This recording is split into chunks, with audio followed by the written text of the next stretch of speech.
اس سے پہلے ہم نے توحید کے حوالے سے سوال پڑھ رہے تھے ہم، ہاں جی، نماز اور روزے کی رکنیت کے بارے میں. جی ہاں، تو سوال نمبر ہاں جی سوال نمبر 19 پڑھا تھا ہم نے، اور 20 سے شروع کریں گے. 18 19 دونوں لیے تھے. جی ہاں، تو 18 میں لیا تھا ہم نے کہ محمد رسول اللہ صلی اللہ علیہ وسلم کی کیا شروط ہیں. تو کیا شرطیں ہیں؟ کتنی شرطیں ہیں؟ 7 ہیں. کیا کیا ہیں؟ ذرا جلدی سے ان کو ہم دیکھ لیں. سب سے پہلے اس کا معنی معلوم ہونا کہ محمد رسول اللہ کا معنی کیا ہے، کہ جب میں یہ کہتا ہوں تو میں کیا کہہ رہا ہوں. دوسری شرط اس کلمے کے اوپر پورا یقین ہونا کہ واقعی محمد صلی اللہ علیہ وسلم اللہ کے رسول ہیں، صرف زبان کی بات نہیں بلکہ دل کے یقین. تیسری شرط اس کے تقاضوں کو پورا کرنا، وہ تقاضے جو ہم نے اس سے پہلے سوال میں ذکر کیے ہیں کہ محمد رسول اللہ کے کیا تقاضے ہیں، آپ کو رسول ماننے کے کیا تقاضے ہیں. چوتھی شرط آپ کی بات کو قبول کرنا، کیونکہ بعض لوگ جو ہیں وہ حدیث کو قبول کرنے کے لیے تیار نہیں ہوتے. اور پانچویں شرط کہ اس میں آدمی مخلص ہو، کوئی آکاری دکھلاوا نہ ہو، تو مخلص ہو کر یہ کلمہ پڑھے اور مخلص ہو کر آپ کی اطاعت اور آپ کی اتباع کرے. اور چھٹی شرط کہ اس میں صدق دل ہو. صدق دل کے معنی کہ دل کی سچائی سے. کون ہے کہ جو دل کی سچائی جن کے یہاں نہیں ہوتی؟ منافقین، کہ زبان سے کہتے ہیں لیکن دل سے نہیں ہوتا. اور ساتویں شرط کہ اسی بنیاد پر دوستی دشمنی ہو، کہ جس قدر کو رسول کریم صلی اللہ علیہ وسلم کی سنت پر اس کا متبع ہے آپ کی اطاعت میں، یعنی کہ آگے ہے، اسی قدر سے دوستی ہو، اور جس قدر کو آپ کی سنت کا مخالف ہے اسی قدر اس سے دوری ہو، نفرت ہو. تو یہ ہے کلمہ، یعنی کہ محمد رسول اللہ کی 7 شرطیں. اس طرح ہم نے اس کے بعد 19 نمبر سوال لیا تھا کہ نماز اور زکوٰۃ کی رکنیت. تو کیا دلیل ہے نماز کے رکن ہونے کی اور زکوٰۃ کے رکن ہونے کی؟ وَيُقِيمُ الصَّلَاةَ وَيُؤْتُوا الزَّكَاةَ، کہ اس میں جو اللہ حکم دیتا ہے کہ نماز قائم کریں، زکوٰۃ دیں، اور آخر میں کیا فرمایا؟ ذَلِكَ الدِّينُ الْقَيِّمَةُ، کہ یہ ہے جو صحیح سچا دین ہے. تو یعنی توحید کو اپنانا، نماز کا قائم کرنا، زکوٰۃ کا ادا کرنا، اللہ نے اس کو صحیح سچا دین کہا ہے. اور بھی کوئی دلیل ہو؟ اور بھی کوئی دلیل ہے کہ بس یہی ہے؟ فَإِن تَابُوا وَأَقَامُوا الصَّلَاةَ وَآتَوُا الزَّكَاةَ فَإِخْوَانُكُمْ فِي الدِّينِ. یہ دلیل اور زیادہ قوی ہے، اس کو اچھی طرح یاد کرنے کی ضرورت ہے کہ اگر کافر توبہ طائب ہو جاتا ہے، یعنی کفر سے توبہ کر لیتا ہے، مسلمان ہو جاتا ہے اور نماز قائم کرتا ہے اور زکوٰۃ دیتا ہے، تو آپ کے دینی بھائی ہیں. اس کا مفہوم کیا ہے؟ کہ اگر وہ نماز نہیں پڑھتا تو دینی بھائی نہیں ہے. تو اللہ تعالیٰ نے اس اخوت کا، دینی بھائی ہونے کا رشتہ کس بنیاد پر قائم کیا ہے؟ نماز کی بنیاد پر. اور دوسری آیت میں فَخَلُّوا سَبِيلَهُمْ، ان کا رستہ چھوڑ دو، یعنی ان کو قتل نہ کرو. تو یہاں پر بھی ان کی جان اس وقت چھوٹے گی جب وہ نماز قائم کریں گے. اور بھی احادیث سے بھی اس کی دلیلیں ہیں. اس کے بعد ہم سوال نمبر 20 لیتے ہیں. بسم اللہ الرحمن الرحیم. روزے کی رکنیت کی کیا دلیل ہے؟ اللہ تعالیٰ کا فرمان ہے، یا ایھا الذین آمنوا کتب علیکم الصیام، اے ایمان والو تم پر روزے فرض کیے گئے ہیں. مزید ارشاد ربانی ہے، فمن شہد منکم الشہر فلیصم، جو کوئی تم میں سے اس مہینے کو پالے تو اس کے روزے رکھے. اور جب اعرابی دیہاتی نے آپ صلی اللہ علیہ وسلم سے پوچھا اللہ تعالیٰ نے مجھ پر روزوں میں کیا فرض کیا ہے، تو آپ نے فرمایا شہر رمضان الا ان تطوع شیئا، رمضان کے روزے سوائے جو تو نفلی طور پر رکھے. اور حدیث جبریل میں جب آپ سے پوچھا گیا بتائیے کہ اسلام کیا ہے، تو آپ نے فرمایا الاسلام أن تعبد الله ولا تشرك به شيئا وتقيم الصلاة وتؤتي الزكاة المفروضة وتصوم رمضان. جی ہاں، اس میں روزے کی رکنیت کی کیا دلیل ہے؟ روزہ رکن تو ہے، اس پر کوئی اختلاف نہیں، لیکن یہاں پر ہم اس کی دلیل پڑھیں گے، اور آپ کے سامنے 2 آیتیں اور 2 حدیثیں پیش کی گئی ہیں۔ پہلی آیت میں یا ایھا الذین آمنوا کتب علیکم الصیام کما کتب علی الذین من قبلکم، یا کتب علیکم الصیام، اس میں کیا دلیل ہے؟ کتبہ کے معنی لکھے گئے، فرض کیے گئے، تو اس کا مطلب کہ روزے مسلمانوں پر فرض کیے گئے ہیں۔ اور دوسری دلیل دوسری آیت میں فمن شہد منکم الشہر فلیصمہ، فمن شاہدہ کے معنی کہ جو حاضر ہو، یعنی رمضان کے مہینے میں جو حاضر ہو اس کو پالے، یعنی بیمار نہ ہو، صحت مند ہو، مسافر نہ ہو، تو جو اس مہینے کو اس حالت میں پالے فلیصمہ، تو اس کے روزے رکھے جائیں، جو اس میں لام ہے نا، فلیصمہ، لام اس کو کہتے ہیں لام الامر، کہ حکم کا لام، اس لام سے حکم دیا جا رہا ہے، سمجھے نا؟ تو اس لام سے اللہ تعالیٰ حکم دے رہا ہے کہ اس کو وہ روزے رکھے۔ اور حکم کیا، اصل حکم کیا ہوتا ہے؟ الاصل فی الامر الوجوب، کہ جب امر آتا ہے تو اصل یہ ہے کہ وہ واجب ہوتا ہے۔ اللہ اس کے رسول صلی اللہ علیہ وسلم کی طرف سے جب امر آئے، حکم آئے، تو اصل یہ ہے کہ حکم واجب ہوتا ہے، جس طرح کہ ہم نے سابقہ درس میں کافی تفصیل سے اس موضوع پر بات کی تھی کہ جب اللہ اس کے رسول کا حکم آئے تو وہ واجب ہوتا ہے، الا یہ کہ اگر ایسی چیز ہو کہ جو اس کو اصل حکم سے پھیرنے والی ہو یا اصل حکم سے بدلنے والی ہو۔ اس لیے آپ اللہ تعالیٰ جو حکم آ گیا، حکم کیا ہے؟ واجب ہے، تو اس سے پتہ چلا کہ روزے فرض ہیں۔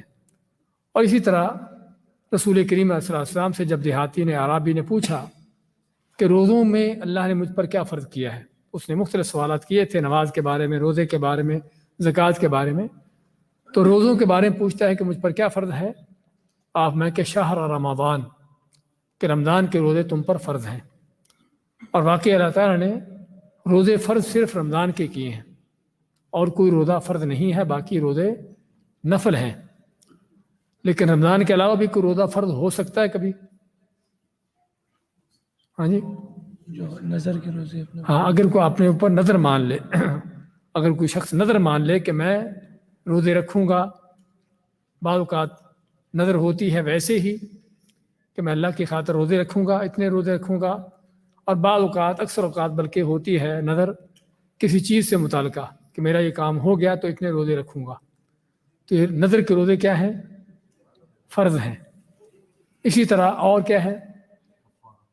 کفارہ، ہاں جی، کفارہ کے روزے، قسم کھائی ہے یا اپنے نظر مانی ہے، جس طرح بتایا ابھی، نظر پوری نہیں کی۔ ایک تو ہے کہ نظر مانی اتنے روزے رکھنے کی، وہ بھی کرنے ہیں، اور بعض اوقات نظر پوری نہیں کرتا تب بھی اس کا کفارہ روزوں سے ہے، تو کفارے کی شکل میں بھی روزے فرض ہو جاتے ہیں۔ لیکن یہ وہ روزے ہیں کہ جو عام حالت میں نہیں ہوتے، عموماً مسلمانوں پر جو فرض ہیں وہ کیا ہے؟ رمضان کے روزے ہیں، ورنہ نظر کا جو نظر مانے گا اسی کے اوپر ہوگا، کفارہ اسی پر ہوگا جس کو کفارہ دینا ہوگا، ورنہ نہیں ہے۔ تو صرف رمضان کے روزے فرض ہیں، باقی روزے نفل ہیں۔ اسی طرح حدیث جبریل جب ہم پڑھ رہے ہیں، کیونکہ اب ہم حدیث جبریل ہی کی شرح کر رہے ہیں جس طرح ہم نے شروع میں ذکر کی تھی، تو اس میں آپ نے فرمایا وَتَصُومُ رمضان، کہ رمضان کے روزے رکھ، تو یہ دلیلیں ہیں ساری رمضان کے روزے فرض ہونے کی۔ جی حج کی رکنیت کی کیا دلیل ہے؟ اللہ تعالیٰ کا ارشاد ہے وَلِلَّهِ عَلَى النَّاسِ حِجُّ الْبَيْتِ مَنِ اسْتَطَاعَ إِلَيْهِ سَبِيلًا، اور لوگوں پر اللہ تعالیٰ کے لیے بیت اللہ کا حج کرنا فرض ہے جو شخص اس گھر تک جانے کی استطاعت رکھے۔ مزید ارشاد ربانی ہے وَأَتِمُّ الْحَجَّ وَالْعُمْرَةَ لِلَّهِ، اور حج و عمرہ اللہ تعالیٰ کے لیے مکمل کیجئے۔ اور ارشاد نبوی صلی اللہ علیہ وسلم ہے یا ایھا الناس قد فرض علیکم الحج فحجوا، اے لوگو یقیناً تم پر حج فرض کیا گیا ہے لہذا حج کرو۔ اور جب رسول اللہ صلی اللہ علیہ وسلم سے دریافت کیا گیا کہ کون سا عمل افضل ہے تو آپ نے فرمایا ایمان باللہ ورسولہ، قیل ثم ماذا؟ قال الجہاد فی سبیل اللہ، قیل ثم ماذا؟ قال حج مبرور۔ اللہ پر ایمان لانا پوچھا گیا پھر کیا؟ آپ نے فرمایا اللہ کی راہ میں جہاد کرنا۔ پھر پوچھا گیا پھر کیا؟ آپ نے فرمایا مقبول حج۔ مزید ارشاد ہے العمرۃ الی العمرۃ کفارۃ لما بینہما والحج المبرور لیس له جزاء الا الجنہ۔ ایک عمرہ سے دوسرے عمرہ مابین کفارہ ہے اور مقبول حج کی جزا جنت کے سوا کچھ نہیں ہے۔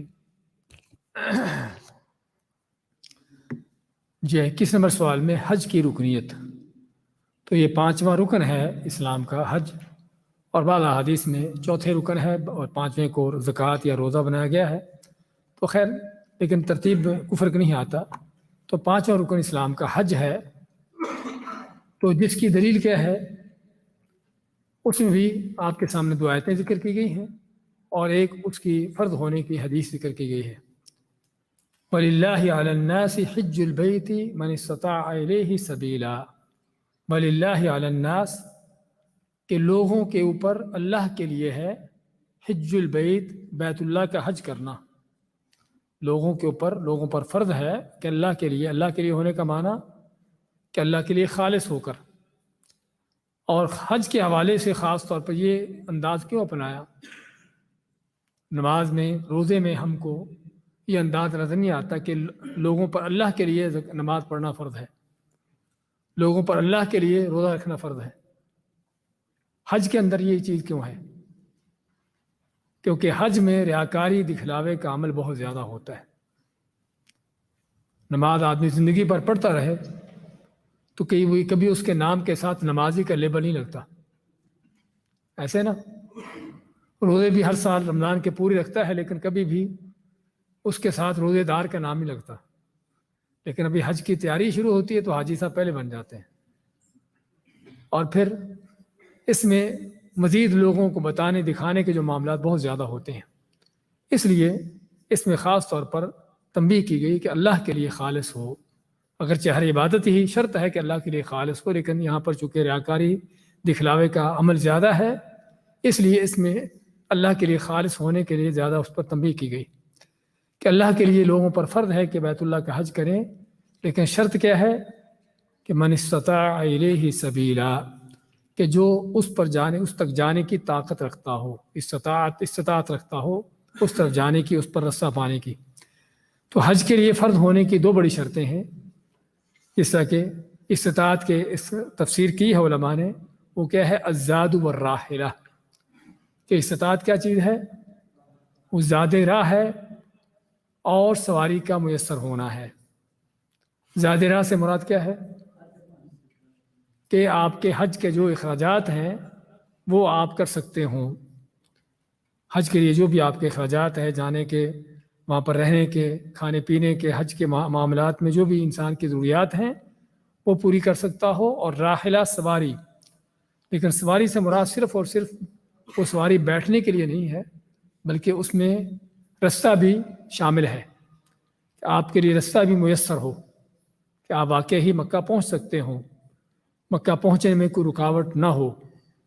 بعض اوقات ایسے حالات آ جاتے ہیں کہ جس میں مکہ نہیں جا سکتا آدمی، یعنی بدامنی کا معاملہ ہے، جنگ کے معاملات ہیں، اور اس طرح کے قتل و غارت کا اس طرح کی کیفیت ہے، یا کوئی جس طرح کے کرونا وائرس کا بھی معاملات گزرے ہیں، تو بعض اوقات ایسی کیفیت ہوتی ہے کہ پابندی ہوتی ہے جانے کی، نہیں جا سکتا آدمی، تو اس معذور ہے۔ تو جو وہاں تک جانے کی طاقت رکھتا ہو تو اس پر حج فرض ہے۔ تو اس کا مطلب کیا ہوا کہ حج فرض ہونے کے لیے مالی طاقت چاہیے اور جسمانی طاقت بھی چاہیے۔ حج جسمانی طاقت شرط نہیں ہے، سمجھے نا؟ جسمانی طاقت شرط نہیں ہے، کیونکہ آدمی اگر خود حج نہیں کر سکتا جسمانی طور پر تو اس پر فرض ہے کہ اپنی طرف سے کسی کو حج کے لیے بھیجے، جس کو حج نیابت کہتے ہیں، حج بدل کہتے ہیں، کہ اس کی طرف سے کوئی حج کرے جو اپنا حج پہلے کر چکا ہو اس کی طرف سے کرے۔ رسول کریم صلی اللہ علیہ وسلم کے سامنے ایک آدمی نے آپ سے سوال کیا کہ میرا باپ اس حالت میں ہے کہ اس کو سواری پر بھی بٹھایا جائے تو وہ نہیں بیٹھ سکتا، تو میں اس کی طرف سے حج کروں؟ آپ میں کہ ہاں اس کی طرف سے حج کرو۔ آپ نے یہ نہیں فرمایا کہ اس کا حج معاف ہو گیا، ساقط ہو گیا، نہیں، آپ فرمایا کہ اس کی طرف سے حج کرو۔ تو جس کا معنی ہے کہ جسمانی طاقت نہ ہونا عذر نہیں ہے۔ اگر اصل تو آدمی خود کرے، لیکن اگر جسمانی طور پر خود کرنے کے قابل نہیں ہے تو کسی کو اپنی طرف سے حج کروائے جو اس کی طرف سے حج کرے، اس کے نام کا حج کرے، جس کو حج بدل کہتے ہیں، نیابت کا حج کہتے ہیں۔ عمرہ بھی اسی طرح سے، ہاں جی۔ تو یہ ہے۔ اسی طرح استطاعت میں عورت کے لیے خاص طور پر محرم کا ہونا بھی شرط ہے۔ استطاعت کے اندر عورت کے لیے محرم کا ہونا بھی، اگر تو محرم اپنے ہی خرچے پر چلا جاتا ہے کسی عورت کے ساتھ، یعنی ماں کے ساتھ، بہن کے ساتھ، بیٹی کے ساتھ، جو بھی ہے، بیوی وغیرہ، تو ٹھیک ہے۔ لیکن اگر کوئی محرم تیار نہیں ہوتا، محرم تو ہے عورت کا، لیکن وہ کہتا ہے کہ میرے پاس خرچہ نہیں ہے، میں اپنی طرف سے خرچ نہیں کر سکتا، تم میرا خرچہ برداشت کرتی ہو تو ٹھیک ہے، تو پھر عورت کے اوپر اپنا خرچہ بھی اور محرم کا خرچہ بھی شرط ہے۔ شرط ہونے کا معنی کہ اگر اس کے پاس محرم کا خرچہ نہیں ہے تو اس پر حج فرض نہیں ہے۔ یعنی اسلام کی جو سہولتیں ہیں، آسانیاں ہیں، خوبیاں ہیں، اس میں یہ کہ اگر عورت کے پاس محرم کا خرچہ نہیں ہے اور محرم خود اپنی طرف سے خرچ نہیں کر رہا تو پھر عورت پر حج فرض نہیں ہے، کیونکہ محرم کا ہونا عورت کے لیے شرط ہے۔ اور یہاں پر آج کل شاید آپ نے خبریں سن رہے ہوں کہ حج عمرے کے لیے عورتوں کے لیے محرم کی شرط ختم کر دی گئی ہے۔ وہ قانون ہے لوگوں کے، اس کا اللہ کی شریعت سے کوئی تعلق نہیں ہے۔ لوگوں کے ان قانونوں سے اللہ کی شریعت نہیں بدلتی، سمجھے نا؟ اللہ کی شریعت، اللہ کے احکامات اپنی جگہ پر قائم و دائم ہیں، اور لوگوں کے بدلنے سے یہ بدلتے نہیں ہیں۔ عمرے کے حوالے سے بھی، عمرے کے ہمارے ٹرپ میں بعض لوگوں کا اعتراض تھا کہ جب گورنمنٹ کی طرف سے شرط نہیں تو آپ کی طرف سے یہ شرطیں کیوں ہیں؟ ہم نے کہا ہماری طرف سے شرطیں نہیں ہیں، اللہ کی طرف سے شرط ہے، سمجھے نا؟ اس لیے، اور اس میں جو شرط ہے اس کی دلیل کیا ہے کہ نبی کریم صلی اللہ علیہ وسلم نے خطبہ دیتے ہوئے اس بات کا حکم دیا کہ کوئی عورت بغیر محرم کے سفر نہ کرے۔ تو اور خصوصاً اس وقت کے سفر لمبے سفر ہوتے تھے، کئی کئی دن کے، اور وہ بھی یعنی کہ جنگلوں صحراؤں میں، تو آج کے سفروں سے کافی مختلف تھے۔ تو خیر، تو آپ نے فرمایا کہ کوئی عورت بغیر محرم کے سفر نہ کرے۔ تو ایک آدمی کھڑا ہوا، کہنے لگا کہ میری بیوی تو حج پہ گئی ہے، اور حج پہ اکیلی نہیں گئی ہوگی، ظاہری بات اس کے ساتھ باقی لوگ ہوں گے، تو اور میرا نام کہتا ہے کہ میرا نام جہاد کے لیے لکھا گیا ہے، یعنی جو جہاد پر جانے والے تھے ان کے ساتھ اس کا جانا مقرر تھا یا طے ہو چکا تھا۔ تو آپ میں کہ تم جہاد چھوڑ کر اپنی بیوی کے ساتھ جا کے حج کرو، بیوی کے ساتھ جا کے حج کرو۔ آپ نے اس کو جہاد چھڑوایا اور بیوی کے پیچھے پہنچنے کا حکم دیا تاکہ وہ بغیر محرم کے نہ ہو، جو اس بات کی کھلی واضح دلیل ہے کہ محرم کا ہونا کس قدر ضروری ہے، خصوصاً حج عمرہ کے لیے۔ اگر عورت بغیر محرم کے حج کر لیتی ہے تو ابن تیمیہ رحمۃ اللہ علیہ فرماتے ہیں کہ اگرچہ علماء کے اس میں اختلاف ہے کہ اس کا حج ہوگا یا نہیں ہوگا، بعض علماء تو کہتے ہیں کہ حج ہوگا ہی نہیں، کیونکہ اس نے ایک غیر شرعی کام کیا ہے، حرام کا کام کیا ہے۔ لیکن جو صحیح اور راجح قول ہے وہ یہ ہے کہ حج تو اس کا ہو جاتا ہے، لیکن جس طرح ابن تیمیہ رحمۃ اللہ فرماتے ہیں کہ ممکن ہے اس کو جو بغیر محرم کے سفر کرنے کا گناہ ہے وہ اس کے حج کے اجر سے زیادہ ہو۔ بغیر محرم کے سفر کرنے کا اس کا جو گناہ ہے وہ بغیر اس کے حج کا جو اجر مل سکتا ہو اس سے اس کا وہ گناہ زیادہ ہو۔ تو علی کل حال میں ذکر کر رہا تھا کہ لوگوں کے قانونوں سے جو ہے اللہ کی شریعت نہیں بدلتی، اللہ کی شریعت اٹل ہے، اپنی جگہ پر قائم و دائم ہے۔ تو چنانچہ حج کے اندر، حج میں یعنی کہ محرم کا ہونا شرط ہے۔ ہاں، بعض علماء نے تھوڑی اس میں رخصت دی ہے، جس طرح کہ امام شافعی رحمۃ اللہ علیہ، کہ اگر عورت قافلے کے ساتھ ہے تو بغیر محرم کے جا سکتی ہے، لیکن حقیقت میں حدیث میں دیکھا جائے تو عورت اکیلی تو حج پر نہیں گئی ہوگی، یقینی طور پر قافلے کے ساتھ ہوگی، اس کے ساتھ دوسری عورتیں بھی ہوں گی. تو یہ ہے حج کے لیے شرط. اسی طرح دوسری آیت میں ہم نے پڑھا ہے وَأَتِمُّ الْحَجَّ وَالْعُمْرَةَ لِلَّهِ، اور حج عمرہ اللہ کے لیے پورا کرو. یہاں پہ اللہ کے لیے اخلاص ہونا اس کے اندر. اور یہ آیت کیا دلیل ہے حج کی رکنیت کی یا نہیں ہے، اس میں کچھ اختلاف ہے، کیونکہ یہ آیت خاص طور پر ہے اس شخص کے لیے کہ جس نے حج عمرے کے لیے احرام باندھ لیا ہو، حج عمرے کے لیے نیت کر لی ہو. نیت کرنے کے معنی میقات سے جا کر اس نے نیت کی، احرام باندھ لیا. اب اگرچہ اس کا حج نفل بھی ہوگا تب بھی اس کو حج پورا کرنا ضروری ہوگا. حج کی ایک خاصیت یہ ہے کہ اس کو اگرچہ نفل بھی ہو، جب اس کی نیت کر لی گئی، نیت کرنے سے مراد یعنی احرام پہن لیا اور میقات سے جا کر نیت کر لی اور حج کے اعمال شروع ہو گئے، اب ایسے آدمی کے لیے حج کو پورا کرنا ضروری ہوگا. ایسے ہی عمرہ بھی، عمرے کے بھی اگر احرام باندھ لیا، نیت کر لی، اگرچہ نفل عمرہ ہو تب بھی وہ عمرہ پورا کرنا ضروری ہوگا. اگر پورا نہیں کر سکتا آدمی کسی وجہ سے تو اس کو جو ہے احرام کھولنے کے لیے دم دینا ہوگا، جانور ذبح کرنا ہوگا جو مکہ کے غریبوں کو کھلایا جائے گا. تو یہ حج عمرے کی خاص طور پر اس کا خاص حکم ہے. ورنہ عام عبادات میں اگر آپ نفلی عبادت پر پڑھ رہے ہیں، نماز پڑھ رہے ہیں نفلی طور پر، کسی وجہ سے آپ کو نماز درمیان میں چھوڑنا پڑتی ہے تو آپ چھوڑ سکتے ہیں، اس کو پورا کرنا آپ پر فرض نہیں ہے. نفلی روزہ آپ نے رکھا ہے، کسی وجہ سے آپ کو روزہ توڑنا پڑتا ہے، کوئی دعوت دیتا ہے کھانے کی، ہاں نفلی روزہ ہے، توڑ سکتے ہیں، کوئی مشکل نہیں، اور اس کو آپ کو قضا کرنا بھی فرض نہیں ہے. لیکن حج عمرے کے لیے فرض ہے کہ اگر آپ نے نیت کر دی، احرام پہن لیا، نیت کر لی، تو آپ کو پورا کرنا ضروری ہوگا. لیکن بعض علماء نے اس کو حج کی رکنیت کی بھی دلیل بنایا ہے، اس لیے یہاں پر اس کا ذکر کیا گیا ہے. اسی طرح نبی صلی اللہ علیہ وسلم نے خطبہ ارشاد کر اپنے دیتے فرمایا کہ یا ایھا الناس، اے لوگو، قد فرض علیکم الحج فحجوا، اے لوگو تم پر حج کرنا فرض کیا گیا ہے تو حج کرو.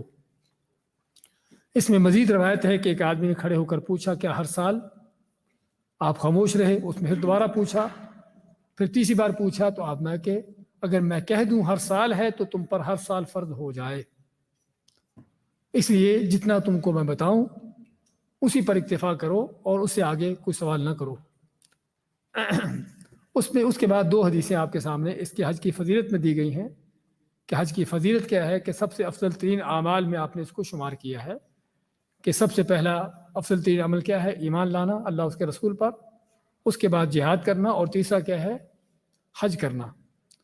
اور اسی طرح ہم آتے ہیں کہ ایک عمرے سے دوسرے عمرے تک کفارہ ہے. آدمی دوسرا عمرہ کرتا ہے ایک عمرے کے بعد تو اس کے درمیان کے چھوٹے گناہ اس کے معاف ہو جاتے ہیں، اور وہ حج جو مقبول ہو جائے اللہ کے ہاں اس کی جزا کیا ہے، جنت ہے. تو یہ حج کی فضیلت میں دو حدیثیں آ گئیں. تو اللہ کل حال حج فرض ہے، اس میں کسی کا کوئی اختلاف نہیں. ارکان اسلام میں سے کسی رکن کا انکار کرنے کا حکم ہے، کیا حکم ہے؟ ان میں سے کسی رکن کا انکار کرنا یا اس کی فرضیت تسلیم نہ کرنا کفر ہے، کیونکہ ایسا کرنا قرآن و سنت کو جھٹلانا ہے، جبکہ قرآن و سنت کی بے شمار دلیلوں میں انہیں فرض قرار دیا گیا ہے، جیسا کہ مذکورہ بالا مسائل میں ان کا بیان ہوا ہے، جس سے ان کی اہمیت واضح ہوتی ہے. مزید یہ کہ قرآن و سنت میں ان ارکان کا انکار کرنے والوں کو کافر قرار دیا گیا ہے. اللہ تعالیٰ کا فرمان یا ایھا الذین آمنوا آمنوا باللہ ورسولہ والکتاب الذی نزل علی رسولہ والکتاب الذی انزل من قبل.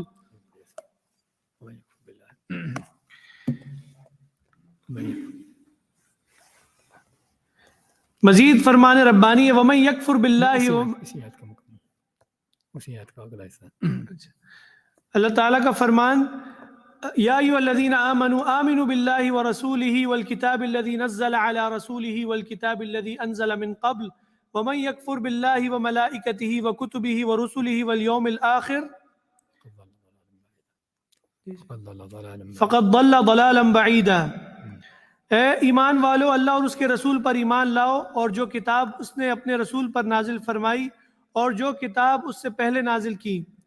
مزید ارشاد ربانی ہے ان الذین یکفرون باللہ ورسلہ ویریدون ان یفرقوا بین اللہ ورسلہ ویقولون نؤمن ببعض نؤمن ببعض ونكفر ببعض ويريدون أن يتخذوا بين ذلك سبيلا أولئك هم الكافرون حقا وأعتدنا للكافرين عذابا مهينا۔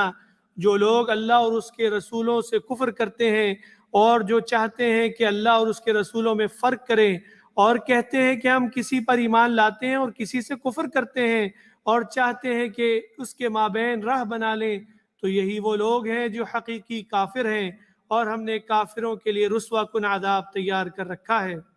اور ارشاد نبوی ہے لا یؤمن عبد حتی یؤمن بالقدر خیرہ و شرہ، اس وقت تک کوئی شخص مومن نہیں ہو سکتا جب تک وہ اچھی اور بری تقدیر پر ایمان نہ لائے۔ اور شیخ الاسلام ابن تیمیہ رحمہ اللہ فرماتے ہیں دین اسلام کے ظاہری اور متواتر واجبات پر ایمان لانا اور اسی طرح دین اسلام کی ظاہری اور متواتر محرمات سے اجتناب کرنا دین کے اہم ترین فرائض، بنیادی اصولوں اور قواعد میں سے ہے جن کا انکار کرنے والے کے کافر ہونے پر علماء کا اتفاق ہے۔ بارک اللہ فیک۔ جی ہاں، اس میں بیان ہوا ہے کہ اس ارکان اسلام میں سے کسی رکن کا انکار کرنے کا حکم۔ ابھی ہم نے سابقہ مسئلے میں اسلام کے 5 ارکان لے لیے ہیں اور 5 ارکان کی دلیلیں بھی ہم نے لے لی ہیں۔ اب یہاں پر ان ارکان میں سے کسی رکن کا انکار کرنا، میں چاہتا ہوں پہلی بات تو اس سوال اور اس کے بعد والے سوال میں ذرا فرق محسوس کریے کہ اس میں یہ سوال ہو رہا ہے کہ ارکان اسلام میں سے کسی رکن کا انکار کرنا۔ اگلا سوال آپ کے پاس یہ آئے گا کہ ارکان اسلام میں سے کسی رکن کا اقرار کرنے کے باوجود اس کو نہ کرنا، اس پر عمل نہ کرنا۔ اقرار کر رہا ہے آدمی لیکن اس پر عمل نہیں کر رہا، اس کا انکار نہیں کر رہا لیکن عمل نہیں کرتا، تو دونوں کے اندر فرق ہے۔ یہ فرق ذرا اپنے مد نظر رکھیے۔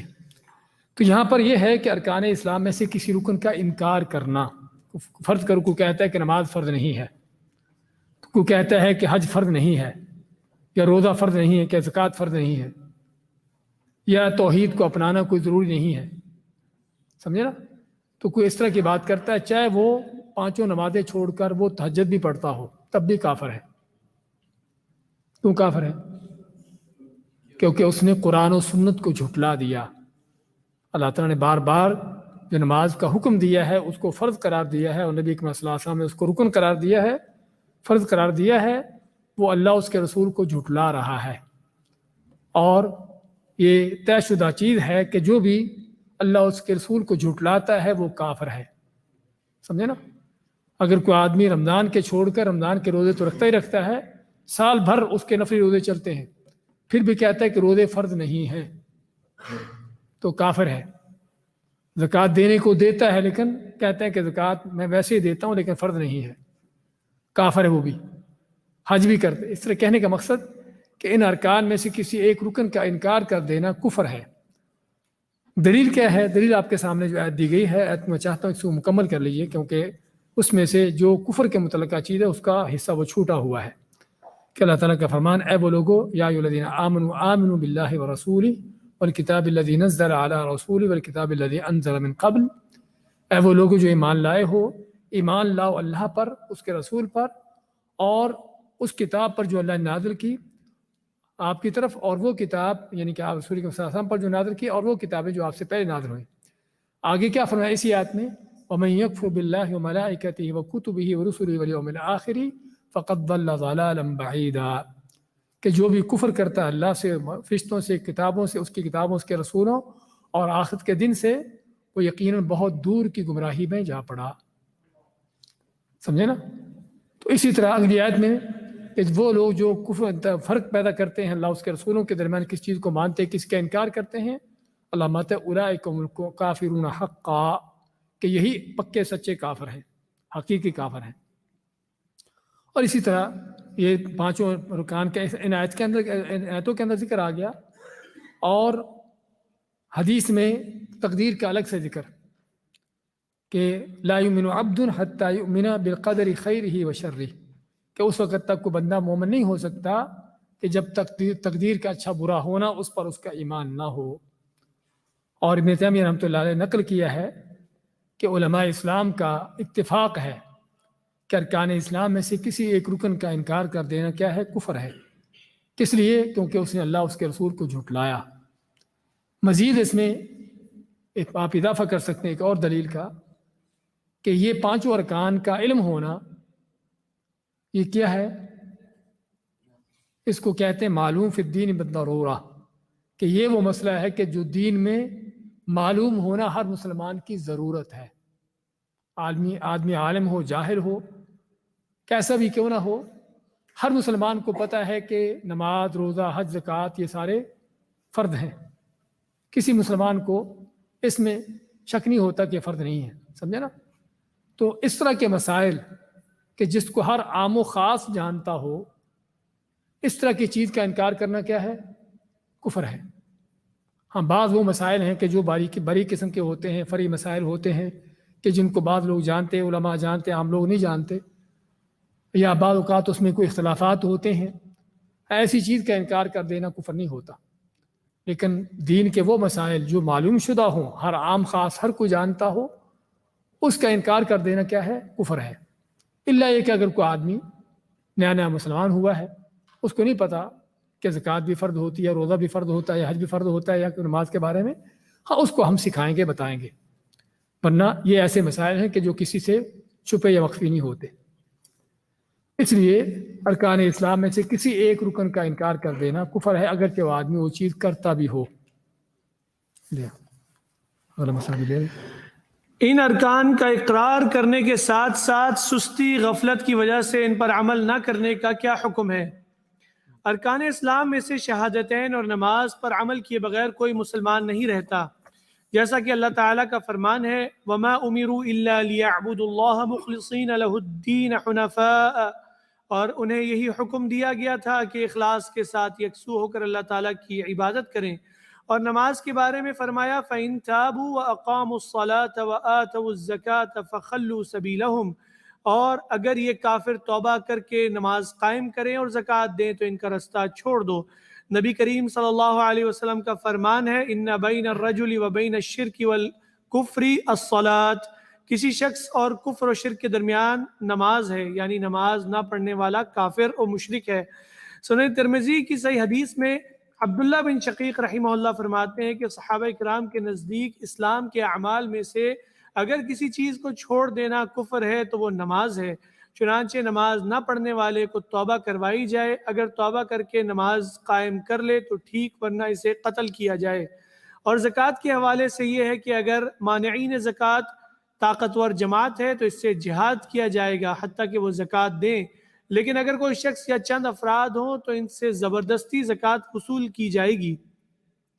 روزہ چھوڑنے اور حج نہ کرنے والے کے بارے میں احادیث میں کوئی سزا مقرر نہیں، لیکن ان ارکان کو چھوڑنا سخت گناہ ہے اور سزا کا موجب ہے۔ ہمیں فرق بتا دیا ہے پچھلے مسئلے اور اس مسئلے کے اندر۔ پچھلے مسئلے میں کیا تھا کہ ارکان اسلام میں سے کسی رکن کا انکار کرنا، یہاں پر کیا ہے کہ انکار نہیں کر رہا آدمی، لیکن وہ چیز اس پر عمل نہیں کر رہا، کہتا ہے کہ نماز فرض ہے لیکن نماز پڑھتا نہیں ہے، زکوٰۃ کے فرض ہونے کا اقرار کرتا ہے لیکن زکوٰۃ دیتا نہیں ہے، اس طرح روزہ اور حج وغیرہ جو بھی۔ تو یہ ہے کہ اس کے فرض ہونے کا اقرار کرتا ہے، انکار نہیں کر رہا، لیکن اس چیز کو ویسے چھوڑے ہوئے ہے، اس پر عمل نہیں کر رہا۔ تو ارکان اسلام میں سے کسی ایک چیز کا چھوڑ دینا، اس پر عمل نہ کرنا، اس کا اقرار کرنے کے باوجود، اس کا حکم کیا ہے؟ یہاں پر اس مسئلے میں اس چیز کا بیان کیا گیا ہے۔ تو اس میں فرق ہے پانچوں ارکان کے اندر۔ پانچوں ارکان اس حکم میں ایک جیسے نہیں ہیں۔ اس میں توحید اور رسالت، اس پر ایمان، یہ تو ایمان کی بنیاد ہے کہ جس کے بغیر کوئی مسلمان ہی نہیں ہے، سمجھے نا؟ اس میں تو کوئی کسی کا نہ کوئی شک ہے نہ کوئی اختلاف ہے کہ جب تک توحید نہیں اور رسول اکرم صلی اللہ علیہ وسلم کی رسالت کا اقرار نہیں، آپ پر ایمان نہیں، اللہ اس کے رسول پر ایمان نہیں، اس وقت تک ایمان سرے سے ہے نہیں، آدمی کھلا کافر ہے۔ باقی رہے باقی چاروں ارکان۔ باقی چاروں ارکان میں سے نماز، اس کے متعلق قرآن و حدیث کی دلیلیں واضح ہیں کہ اس کو چھوڑ دینا کفر ہے۔ اگرچہ آدمی نماز کے فرض ہونے کا اقرار کرتا ہو کہ نماز فرض ہے، لیکن سستی غفلت سے نماز نہیں پڑھتا، نماز چھوڑتا ہے، تو اس کے بارے میں جیسے آپ کے سامنے حدیث ہے، بلکہ اس سے پہلے آیت ہے وَمَا أُمِرُوا إِلَّا لِيَعْبُدُوا اللَّهَ مُخْلِصِينَ لَهُ الدِّينَ حُنَفَاءَ وَيُقِيمُوا الصَّلَاةَ وَيُؤْتُوا الزَّكَاةَ، اس میں نماز کو قائم کرنے کا۔ اور اس آیت میں بھی، دوسری آیت میں فَإِن تَابُوا وَأَقَامُوا الصَّلَاةَ وَآتَوُا الزَّكَاةَ فَخَلُّوا سَبِيلَهُمْ، یعنی کافر اگر توبہ کر لیتا ہے، کفر سے ایمان لے آتا ہے اور نماز قائم کرتا اور زکوٰۃ دیتا ہے، تو اللہ مانتا ہے کہ اس کا راستہ چھوڑ دو۔ راستہ چھوڑنے کا معنی کہ اس کو قتل نہ کرو، کیونکہ مسلمان ہے، اس کا وہی حق ہے جو کسی مسلمان کا ہے۔ اور اسی طرح آپ کا فرمان کہ کسی شخص کے درمیان اور کفر و شرک کے درمیان کیا فرق ہے؟ نماز کا۔ نماز ہے تو مسلمان ہے، نماز نہیں تو کافر ہے۔ اور ہمارے شیخ حسین رحمۃ اللہ علیہ کا، ویسے تو علماء کی اس پر کافی کتابیں ہیں، ان کا بھی ایک چھوٹا کتابچہ ہے حکم تارک الصلاح کے نام سے، کہ جس میں انہوں نے کافی دلیلوں کے ساتھ اور بڑے ٹھوس انداز سے اس مسئلے کو واضح کیا ہے کہ نماز کا چھوڑ دینا کفر ہے۔ اگرچہ ہمارے پاک و ہندوستان وغیرہ میں بہت سے لوگ نماز چھوڑ دینے کو کفر نہیں کہتے۔ کیوں نہیں کہتے؟ کیونکہ ان کے ہاں بنیادی مسئلہ اور ہے۔ مسئلہ کیا ہے؟ کہ ان کے ہاں ایمان لانے میں عمل شامل ہے ہی نہیں سرے سے۔ کلمہ پڑھ لیا، مسلمان ہو گئے، اب اس کا ایمان، چاہے اس نے نماز نہ پڑھی ہو، فسق و فجور کرتا ہو، کچھ بھی کرتا ہو، اس کا ایمان اور ابو بکر کا ایمان ایک جیسا ان کے ہاں، سمجھے نا؟ بس کلمہ پڑھنا ضروری ہے، مسلمان ہو جانا ضروری ہے، اس کے بعد جو بے ایمانی کرتا رہے کوئی مشکل نہیں ان کے ہاں۔ اور یہ آپ خود سمجھتے سکتے ہیں کہ کس کا دین ہے اور کیسا دین ہے۔ اور قرآن و سنت میں واضح طور پر امام بخاری رحمۃ اللہ علیہ، ہم آگے پڑھیں گے چل کر اسی کا عقیدے میں، کہ 1000 سے اوپر محدثین سے انہوں نے علم حاصل کیا، سبھی کے سبھی کہتے تھے کہ ایمان قول و عمل کا نام ہے، کہ ایمان کے اندر عمل بھی شامل ہے، کہ جب تک عمل نہیں ہے اس وقت تک ایمان نہیں۔ تو ہمارے ہاں خیر اسی گمراہ کن فتوے کی بنیاد پر ہمارے ہاں بے دینی ہے۔ مزار درگاہیں سین میں آباد ہیں، مسجدیں برباد ہیں، بے آباد ہیں۔ کیوں؟ کہ مولوی کا فتویٰ ہے کہ کوئی مشکل نہیں، نماز نہ پڑھو، ہاں مرے گا آدمی اس کے کوئی ختم کل کروا دو، بخشا جائے گا اور کام ہو جائے گا پورا، نماز پڑھنے کی کوئی ضرورت نہیں۔ تو اللہ کل حال اللہ کے دین کے اندر قرآن و سنت کی واضح دلیل، اور یہاں پر چونکہ ہم نے مسائل کو مختصر انداز سے ذکر کیا ہے، ورنہ تو یہ ایک ایک مسئلہ جو ہے پوری کتاب چاہیے اس کے لیے، سمجھے نا؟ اور خصوصاً نماز کے حوالے سے۔ اور اسی لیے ذکر کیا ہے، شقیق ابن عبداللہ تابعی ہیں، فرماتے ہیں کہ صحابہ کے نزدیک ارکان اسلام میں سے، یعنی جو عملی ارکان ہیں توحید کے علاوہ، اگر کسی چیز کو چھوڑ دینے سے آدمی کافر ہوتا تھا تو نماز تھی، کہ نماز چھوڑ دینے والے کو صحابہ کافر کہتے تھے، اور اس پر واضح دلیل موجود ہیں۔ تو اللہ کل حال یعنی کہ نماز کا، یعنی کہ نماز اسلام کے لیے شرط ہے، اور نماز نہ پڑھنے والا کافر ہے۔ دو ٹوک طور پر قرآن و سنت کی اس میں واضح دلیلیں ہیں، اور اسی پر صحابہ کرام کا اجماع ہے، امت کے سلف صالحین کا اجماع ہے۔ تو اس لیے نماز جو نہیں پڑھتا اس کو سمجھایا جائے، اس کو توبہ طائب ہونے کا موقع دیا جائے، توبہ کرتا ہے تو ٹھیک ہے، ورنہ اس کو قتل کیا جائے، اور قتل بھی مرتد حالت میں، کہ اس کا جنازہ نہیں ہوگا، نہ اس کی وراثت اس کے مسلمان وارثوں کو ملے گی، اور نہ ہی اس کو مسلمانوں کے قبرستان میں دفن کیا جائے گا۔ عبد القادر جیلانی رحمۃ اللہ علیہ کا فتویٰ ہے کہ بے نماز جب تک زندہ ہے کافر ہے، اس کے ساتھ کسی مسلمان کا رشتہ ناتا نہ ہو، اس کا ذبح کیا جانور نہ کھاؤ، کیونکہ کافر ہے وہ۔